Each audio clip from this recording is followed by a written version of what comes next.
السلام عليكم ورحمة الله وبركاته، أهلا بيكم في قناتكم استاد كورة.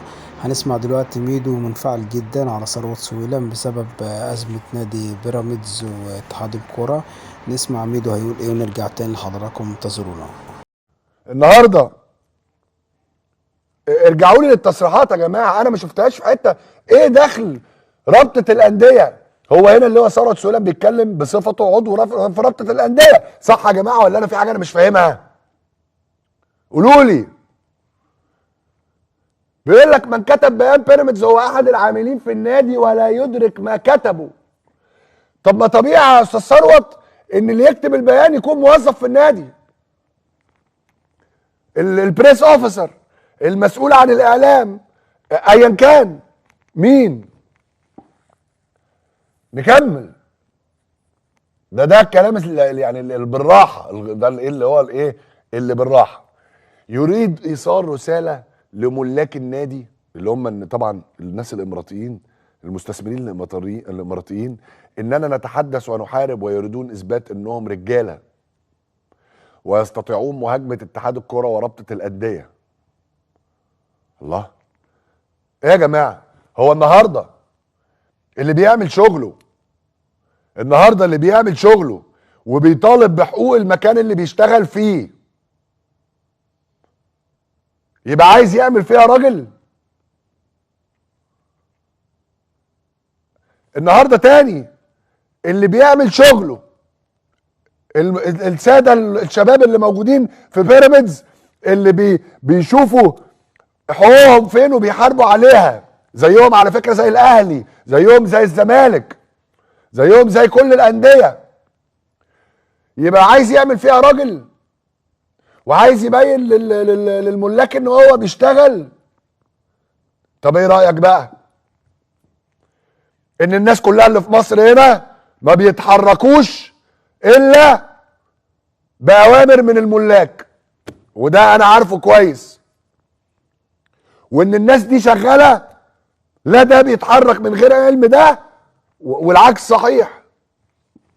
العكس صحيح. احنا ازاي النهارده يا جماعه نوصل، معلش عشان ما حدش يزعل مني، بس ان النهارده نادي بيطالب بحقوقه فعضو رابطه الانديه بيطلع يهاجم النادي ده؟ نكمل التصريحات. انا مش مصدق. من الطبيعي ان يكون هناك رد فعل لهذا الحوار غير المحترم، اللي هو انهي حوار؟ هؤلاء الناس اساس اللي هم الناس برضو، خلي بالكم، اللي شغاله في بيراميدز اساس عملهم الاستفاده الماديه من صاحب النادي. الله، هو ايه يا جماعه الكلام اللي بيتقال ده؟ ناس بتشتغل وبتاخد فلوس مقابل عملها والخدمه اللي بتأديها للمكان اللي هم شغالين فيه. احنا دخلنا في نفوس الناس مين بيشتغل عشان خاطر الفلوس وبتاع، وهل عيب النهارده ان حد راجل بيشتغل بيخدم مكانه وبيشتغل كويس عشان خاطر الفلوس؟ هل ده اصبح عيب؟ طب ما طبيعي، يا ريت كل الناس تشتغل عشان خاطر تموت نفسها عشان خاطر تاخد فلوس. ايه المشكله؟ ايه التصريحات؟ ايه التصريحات وايه توقيتها؟ من الطبيعي ان ده يعني ارجعوا لي والنبي يا جماعه، ارجعوا لي والنبي يا جماعه.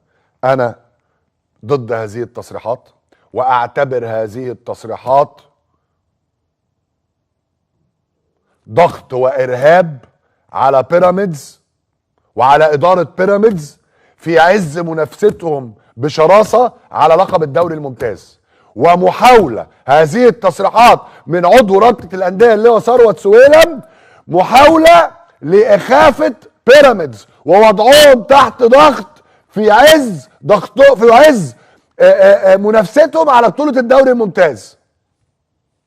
بالنسبه لي التصريحات بتاعت اللي هو ثروت سويلم ملهاش اي تفسير تاني.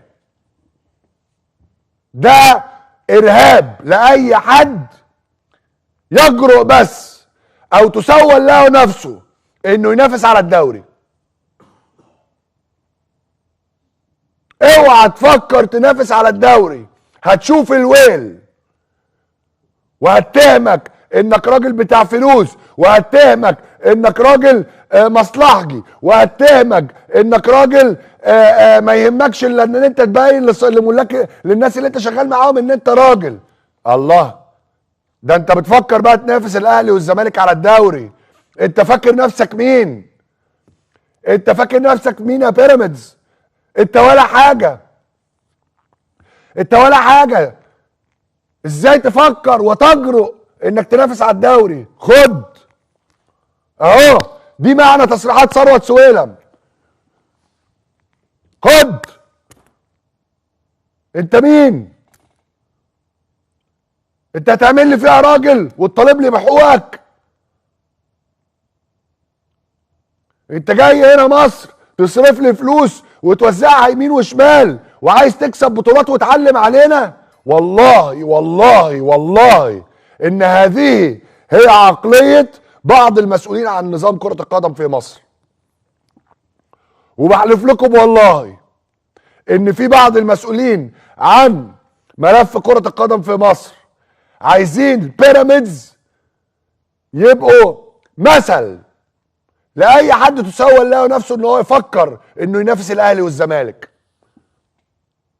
التصريحات دي ما تزعلوش مني، عيب، عيب ان هي تصدر من المسؤولين، وعيب عيب ان النهارده يبقى ده رد مسؤول في رابطة الاندية على نادي بيطالب بحقه، ونادي بيحاول ان هو ينافس منافسة شريفة.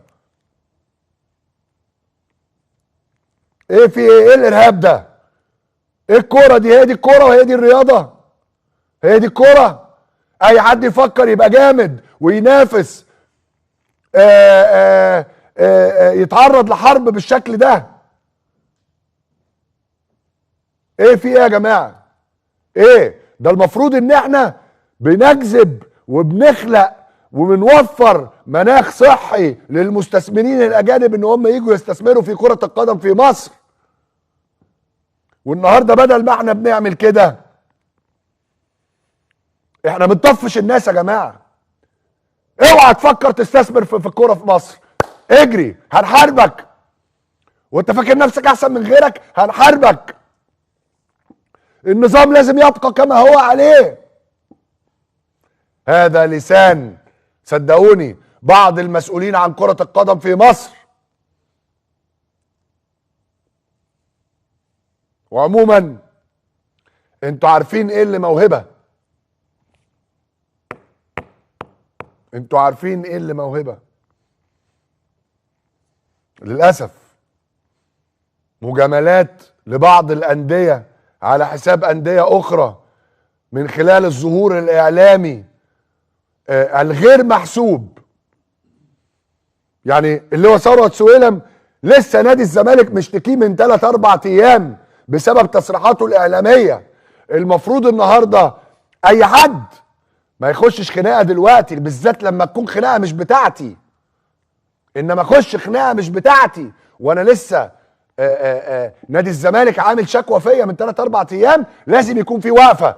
ولازم سيادة النائب احمد دياب يكون ليه وقفة، لان هو المسؤول الاول والاخير عن هذا الكلام. لازم يبقى في محاسبة للواء ثروت سويلم على تصريحاته الاعلامية وتهديده مرة تانية لإدارة بيراميدز والعاملين بنادي بيراميدز. ورجعنا لكم تاني، وده طبعا كان تعليق ميدو على ثروت سويلم وعلى التصريح اللي قاله بعد بيان بيراميدز.